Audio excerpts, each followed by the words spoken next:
थी आज म्यूजिक अमापारा की शानदार प्रस्तुति।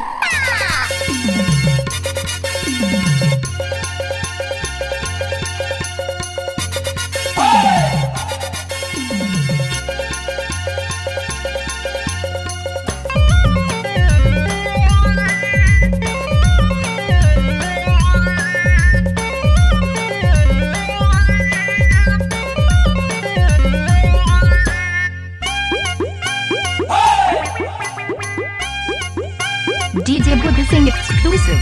लाली लिपस्टिक तोर दिखे जोरदार वो, लाली लिपस्टिक तोर दिखे जोरदार वो, मुझसे मिले आबे रानी बैकुंठपुर बाजार वो, क्या? मुझसे मिले आबे रानी बैकुंठपुर बाजार वो। हाय रे तोर गोरे गोरे गाल, हाय रे तोर लंबा लंबा बाल। हाय रे मोर गोरे गोरे गाल, हाय रे मोर लंबा लंबा बाल। लाली लिपस्टिक तोर दिखे जोरदार वो, क्या? लाली लिपस्टिक तोर दिखे जोरदार वो, मुझसे मिले आबे रानी बैकुंठपुर बाजार। अरे जा जा। मुझसे मिले आबे रानी बैकुंठपुर बाजार वो। हाय रे मोर गोरे गोरे गाल, राकेश भाई। हाय रे मोर उम्र 16 साल।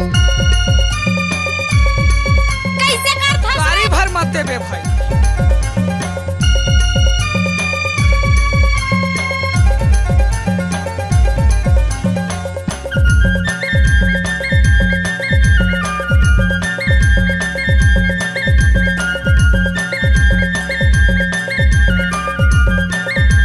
DJ Buddha Singh exclusive. कोरिया के माल जैसे दिखेला बवाल, लाली लिपस्टिक तोर दिखे जोरदार। कैसे कर था नाच ना वो पपुरा से लाता हूँ हवा से जवान। विवो मोबाइल धरे दिखे लबवाल, विवो मोबाइल धरे दिखे लबवाल। कहाँ ले आए रानी काहे तोर नाम वो, कहाँ ले आए रानी काहे तोर नाम वो, बोला फसाए रानी दीवाना बनाए वो, बोला फसाए रानी दीवाना बनाए वो। हाय रे लटोरी मोरी गाँव, हाय रे मोर तारा रानी गाँव। हाय रे लटोरी मोरी गाँव, हाय रे मोर तारा रानी गाँव। कैसे कर था गाड़ी भर मत देबे भाई।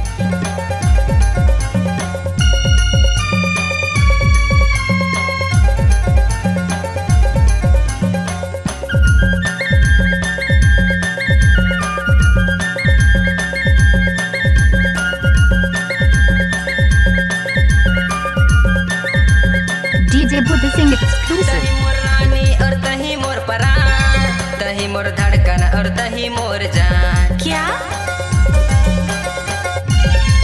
तही मोर राजा तही मोर परान, तही मोर धड़कन और तही मोर जान।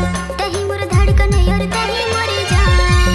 लाली लिपस्टिक तोर दिखे जोरदार वो, लाली लिपस्टिक तोर दिखे जोरदार वो, मुझसे मिले आबे रानी बैकुंठपुर बाजार वो, मुझसे मिले आबे रानी बैकुंठपुर बाजार वो।